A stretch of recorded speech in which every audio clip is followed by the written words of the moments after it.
আসসালামু আলাইকুম। আমন্ত্রণ আজকের সংবাদে, সাথে আছি আমি তানিয়া বেগম। শুনছেন রেডিও সাগরদ্বীপ FM 99.2।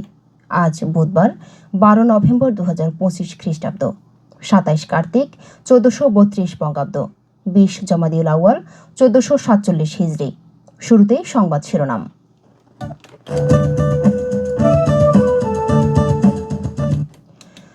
আজ ভয়াল 12 নভেম্বর।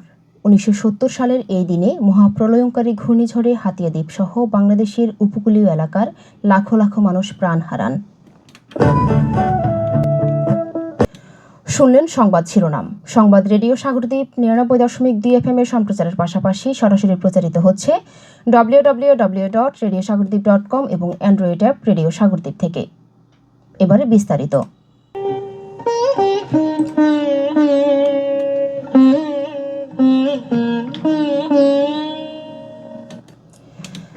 আজ সেই ভয়াল 12 নভেম্বর। 55 বছর আগের এই দিনের বেদনা বিধুর ইতিহাস হাতিয়াবাসী আজও ভুলতে পারেনি। 1970 সালের এই দিনে সমগ্র উপকূল জুড়ে বয়ে যায় মহাপ্রলয়ঙ্কারী ঘূর্ণিঝড় ও জলোচ্ছ্বাস। 10 নম্বর মহাবিপদ সংকেত বুঝতে না পারার খেসারত দিতে হয়েছে উপকূলের 10 লক্ষাধিক মানুষের প্রাণ বিসর্জনের মধ্য দিয়ে। ভেসে যায় গবাদি পশু, হাঁস মুরগি, আর ক্ষতিগ্রস্ত হয় মাঠ, ফসল এবং অসংখ্য গাছপালা, পশু পাখি। পুরো উপকূল মুহূর্তেই ধ্বংসযজ্ঞে পরিণত হয়। চারদিকে ছড়িয়ে ছিটিয়ে থাকে লাশ আর লাশ। বাতাসে লাশের গন্ধ আর স্বজনদের আহাজারিতে ভরে ওঠে এলাকার আকাশ বাতাস। দক্ষিণাঞ্চলবাসীর জন্য আজও দিনটি শোকের দিন। 1970 সালের ভয়াল ঘূর্ণিঝড়ে যারা প্রাণ হারিয়েছেন তাদের স্মৃতিচারণ করে দীপুনয়ন সংস্থার নির্বাহী পরিচালক মোহাম্মদ রফিকুল আলম বলেন, শুধু চিৎকার কান্না ভোর রাত্রে শুনলাম, ভোরবেলা সে কান্নাটাও নাই। একটু দক্ষিণ দিকে হাঁটতে বেরোলাম আমরা, দুই একজন বন্ধু পিছনে, বাবুল মজুমদার, মানিক মজুমদার সহ, দেখলাম শুধু লাশ আর লাশ। রিয়ার পাশে দেলোয়ার সাহেব, অ্যাডভোকেট দেলোয়ার সাহেবের বাড়ির লোকজন নদী ভাঙ্গার কারণে তারা মাছ জড়াতে বসতি স্থাপন করছিল। হাতিয়া টাউনের দক্ষিণ দিকে মাছ জড়া, দুই দিকে দুই গ্রাম। এইসব গ্রামেও আপনার মহিলা এবং শিশুরা জীবিত ছিল না কেউ। হাতিয়াতে তখন গভর্নমেন্ট একটা ধারণা করেছিল ওই রাত্রে 10,000 লোক ভেসে যায়, পরে আরো 10,000 লোক মারা যায়। এর সংখ্যাটা কিন্তু ঠিক ছিল না, কারণ কাউন্টিং ছিল না, তো প্রপার কোনো কাউন্টিং এর সুযোগ ছিল না তখন। অবশ্য এইটাই ছিল 12 নভেম্বর। এইটা পৃথিবীর ইতিহাসে এটাকে বলা হয় সবচেয়ে ভয়াল কালো রাত্রি। এই রাত্রিতে কোনো মানুষ, আজকে সকালেও দেখলাম অনেকে কান্নাকাটি করতেছে মসজিদে। ওর বাবার লাশটা তারা দেখে নাই। আরেকটা বৃদ্ধ লোক বলতেছিল আমাকে যে এই যে মানুষের যে দাফন হয়, তারপর তাদের জানাজা হয়, আমাদের বাপ দাদার অনেকেরই সুযোগ হয় না। এই জন্য মানুষ আজকে দোয়াও করছে ভোরবেলা। যারা প্রাচীন লোক তারা কিন্তু এটা দেখেছে। তো এখন এই 12 নভেম্বরের যে স্মৃতিটা, এটা মানুষকে ঘুরে দাঁড়ানোরও আমার মনে হয় একটা শক্তি জুগিয়েছে। তারা এরপরে গভর্নমেন্টের নরক লাড়লো, মুক্তিযুদ্ধ হলো, দেশ স্বাধীন হলো। ঘূর্ণিঝড় পরবর্তী 3 মাস ঘূর্ণিঝড় প্রবণ এলাকাগুলোতে লবণাক্ততার কারণে কোনো ফসল হয়নি।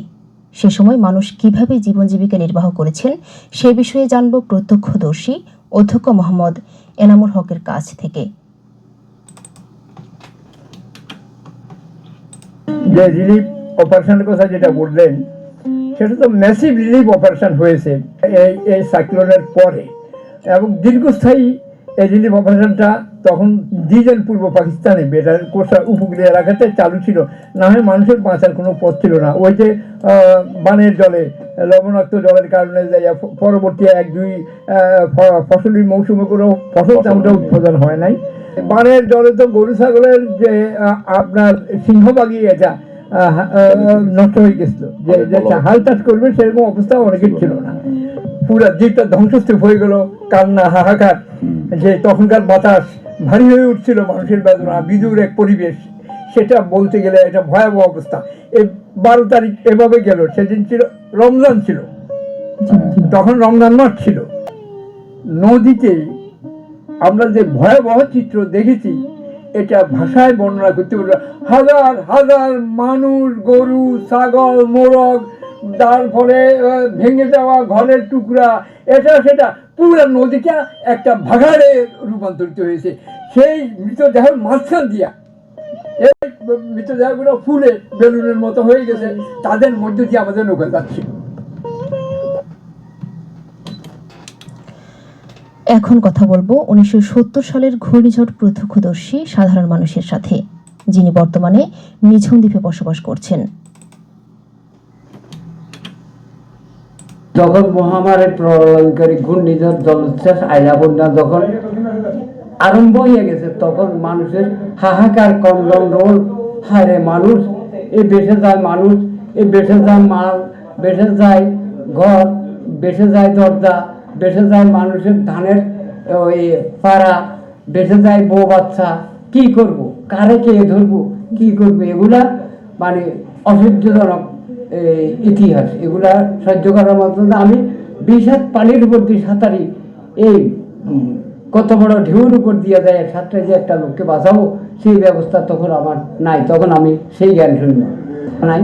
আবার আমার প্রবীণ একজনকে বলি যে আজকে যে সিগন্যাল নাম্বার এত তোমরা হুঁশিয়ার, কে কোথায়, ছেলেরা ভাইয়েরা তোমরা সবাই সচেতন, তোমরা সবাই তোমাদের আওতার মধ্যে এসে থাকো, সতর্কতা বজায় রাখো, কিভাবে কখন কি ঘটে তা বলা যায় না, এগুলা তখন সবার মাঝে। সুপ্রিয় শ্রোতা, এতক্ষণ শুনলেন 1970 সালের ঘূর্ণিঝড় প্রত্যক্ষদর্শী কয়েকজন ভুক্তভোগীর মতামত।